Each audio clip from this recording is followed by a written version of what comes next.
এই যে এখানে অঙ্কটি আছে ডব্লিউপি 2025-এ এসছে। এখানে বলেছে যে একটি পরীক্ষায় 25টি এমসিকিউ থাকে এবং প্রতিটি সঠিক উত্তরের জন্য 4 নাম্বার দেওয়া হয় এবং প্রতিটি ভুল উত্তরের জন্য 1 নাম্বার অতিরিক্ত কেটে নেওয়া হয়। মানে একটা ভুল করলে 5 নাম্বার কেটে যাবে।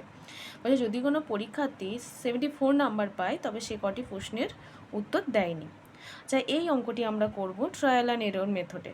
কীভাবে করব? অপশন এলিমিনেশন করে।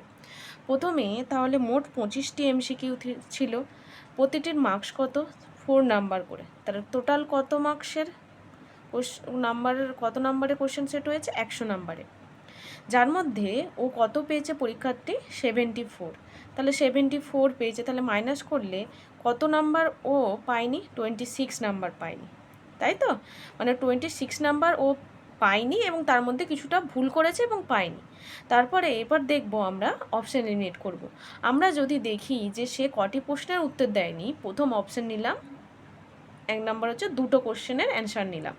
আচ্ছা, দুটো কোশ্চেনের যদি অ্যান্সার সে করতে পারেনি বা দেয়নি, তাহলে দুটো কোশ্চেনের মার্কস কত হয়? 26 থেকে দুটো কোশ্চেনের মার্কস কত? একটার জন্য 4 মার্কস, দুটো কোশ্চেনের মার্কস কত? 8। তাহলে কত হবে? টোটাল 18 কোশ্চেন যে সে করেছে সেটা সে ভুল করেছে নিশ্চয়ই। আচ্ছা, একটা ভুল করলে কত মার্কস কাটা যাবে? 5 মার্কস কাটা যাবে। আচ্ছা, এটা কি 18টাকে 5 দিয়ে ডিভাইড করা যাবে? 5 দিয়ে ডিভাইড করা যাবে? যাবে না। তাহলে অপশন এ হলো না। এবার অপশন বি হচ্ছে, সে যদি ধরি 4টে কোশ্চেনের উত্তর দিতে পারেনি, তাহলে 4টে কোশ্চেনের টোটাল মার্কস কত? 4 × 4, তাহলে কত হবে? 16 হবে, তাই তো? 4 × 4 = 16 হবে। তাহলে মাইনাস করলে কত হবে? 10। এবার 10 যদি হয়, সে এই 10 মার্কসের উত্তর ভুল দিয়েছে, তাহলে সে কতগুলো ভুল দিয়েছে? কত কোশ্চেন ভুল দিয়েছে? একটা কোশ্চেনের যদি ভুল হয় 5 নাম্বার, তাহলে 10 নাম্বার, টোটাল 10 নাম্বার ভুল দিয়েছে। মানে কি 5 দিয়ে ডিভাইড করা যাচ্ছে? এটাকে যাচ্ছে তো? ডিভাইড করলে কত হবে? দুটো কোশ্চেনের অ্যান্সার ভুল দিয়েছে, তাহলে এটা একটা স্যাটিসফাই করলো যে ও 4টে কোশ্চেনের অ্যান্সার ও দিতে পারেনি। এবার যদি তাহলে এটাই অ্যান্সার হবে, এটা স্যাটিসফাই করেছে। এবার তারপরে যদি 3 নম্বর অপশানটা নিই। আচ্ছা, তিনটা কোশ্চেন যদি সে বলি যে উত্তর দিতে পারেনি, তাহলে 26 থেকে 3 যদি বাদ দিই, তাহলে কত থাকে? 23।